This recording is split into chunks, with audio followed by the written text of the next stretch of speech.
이번 시간에는 지난 5월 개정되어 오는 11월 19일 시행을 앞둔 근로기준법 주요 내용 3가지를 다루어 보려 합니다. 임금명세서 교부 의무, 부당해고 구제 신청 중 원직복직이 불가능한 경우에 미지급임금 관련 내용 명문화, 임신 중인 여성 근로자 보호 규정 추가 등 기업 및 인사노무 담당자들은 반드시 미리 확인하고 대비해야 할 내용인데요. 아래에서 하나씩 살펴보도록 합시다. 오늘 살펴볼 첫 번째 주제는 임금명세서 교부 의무입니다. 11월 19일부터 임금명세서 교부 의무가 시행되면 모든 회사는 근로자에게 임금명세서를 반드시 교부해야 합니다.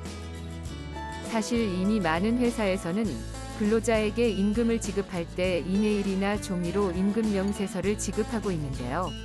임금명세서를 통해 회사원들은 본인들의 월급 내용을 명확히 확인할 수 있고 임금과 관련된 회사와의 갈등을 예방할 수 있습니다.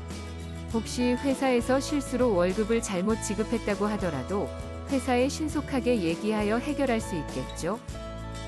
이러한 임금명세서의 필요성에도 불구하고 임금명세서를 지급하지 않는 회사도 있고 회사마다 임금명세서에 기재하는 내용도 제각각이었습니다. 하지만 11월 19일 임금명세서 교부 의무의 시행으로 모든 회사에서는 직원에게 월급을 지급할 때 임금명세서를 함께 교부하여야 하고 임금명세서 내용에도 법으로 정해진 사항들을 포함시켜야 합니다. 임금명세서 교부 의무는 2021년 11월 19일부터 시행됩니다.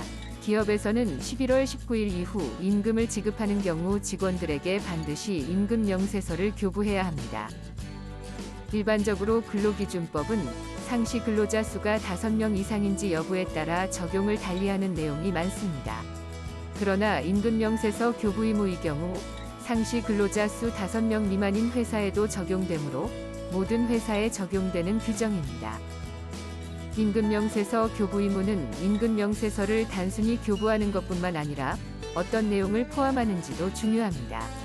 임금명세서 기재사항은 최근 발표된 개정 근로기준법 시행령 입법 예고안을 통하여 확인할 수 있는데 일부 사항을 빠뜨린 경우 임금명세서 교부 의무를 이행하지 않은 것이 될 수 있으니 주의해야 합니다.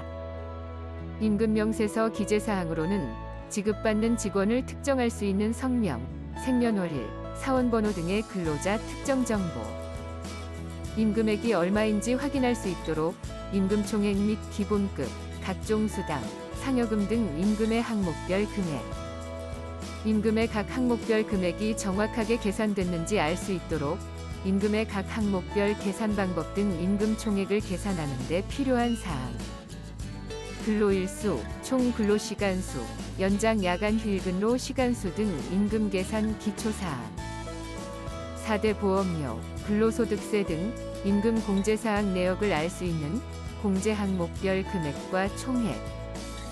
마지막으로는 매월 1회 이상 일정한 날에 지급된 것을 확인할 수 있도록 임금 지급일을 반드시 기재하여야 합니다.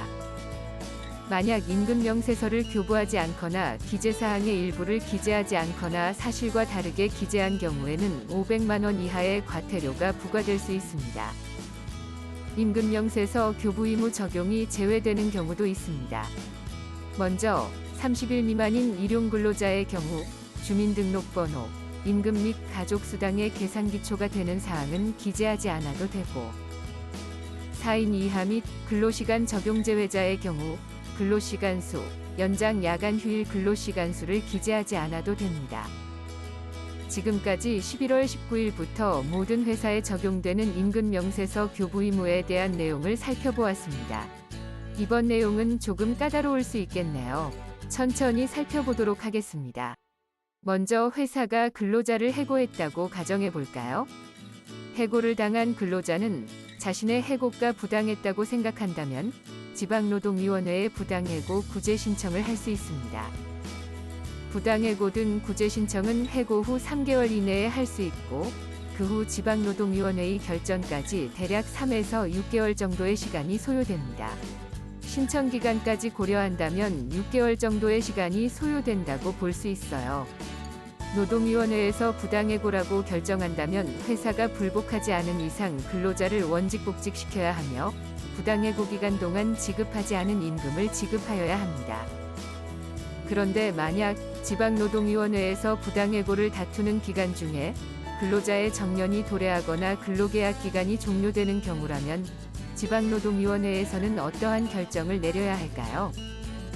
과거 대법원에서는 부당해고 구제 신청 중 근로계약 관계가 종료되었다면 부당해고 결정이 있다고 하더라도 회사에 다시 돌아가 일하는 것이 불가능하므로 다툴 이익이 없고, 나아가 부당해고로 발생한 미지급 임금 등에 대해서는 별도의 민사소송 절차를 통해 해결하여야 한다는 입장이었습니다.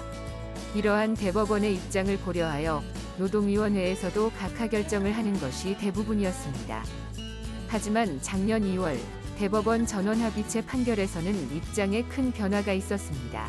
위 예시처럼 근로자가 부당해고 구제 신청을 하여 부당해고를 다투던 중 정년이 도래하거나 근로계약이 종료되는 등의 사유로 회사에 다시 돌아가 일하는 것이 불가능한 경우라도 해고 기간 중의 임금 상당액을 지급받을 필요가 있다면 임금 상당액 지급의 구제 명령을 받을 이익이 유지된다고 판결한 것입니다.